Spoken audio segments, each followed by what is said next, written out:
વચનામૃત ગઢડા મધ્યનું 46મું એકાંતિક ધર્મમાંથી પડ્યાનું તારીખ 26/1/1824 સોમવાર. સંક્ષિપ્ત સાર.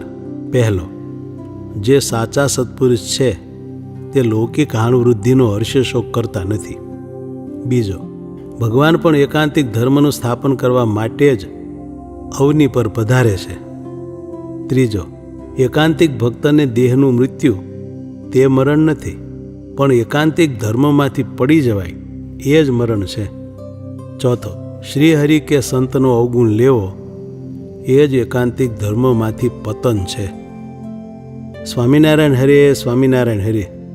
સંવત 1880ના પોષવદી એકાદશીને દિવસ સ્વામી શ્રી સહજાનંદજી મહારાજ શ્રી ગઢડા મધ્યે દાદા ખાચરના દરબારમાં આથમણે દ્વાર ઓરડાની ઓસરીએ વિરાજમાન હતા ને સર્વ શ્વેત વસ્ત્ર ધારણ કર્યા હતા ને પીળી છીટની રજાઈ ઓઢી હતી ને પોતાના મુખારવિંદની આગળ મુનિ તથા દેશ દેશના હરિભક્તોની સભા ભરાઈને બેઠી હતી ને ઝાંઝ મૃદંગ લઈને સંત કીર્તન ગાવતા હતા.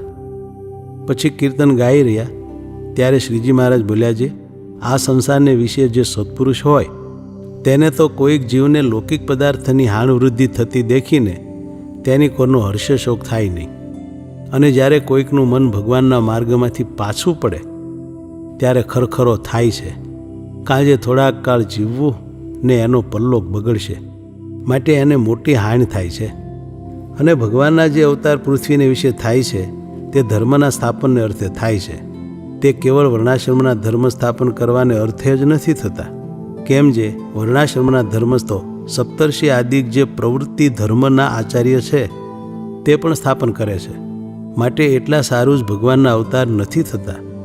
ભગવાનના અવતાર તો પોતાના એકાંતિક ભક્તના જે ધર્મ તેને પ્રવર્તાવવાને અર્થે થાય છે.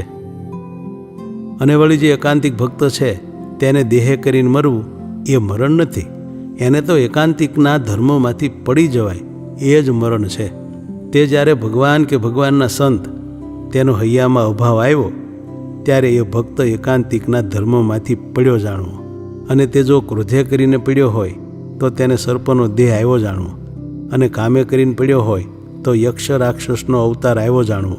માટે જે એકાંતિકના ધર્મોમાંથી પડીને એવા દેહને પામ્યા છે ને જો તે ધર્મવાળા હોય અથવા તપસ્વી હોય તો પણ તે ધર્મે કરીને તથા તપે કરીને દેવલોકમાં જાય.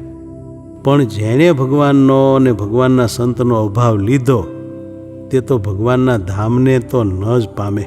અને વળી જે પંચમહાપાપે યુક્ત હોય અને તેને જો ભગવાન ને ભગવાનના સંતને વિશે અવગુણ ન આવ્યો હોય તો એના પાપ નાશ થઈ જાય ને એનો ભગવાનના ધામમાં નિવાસ થાય.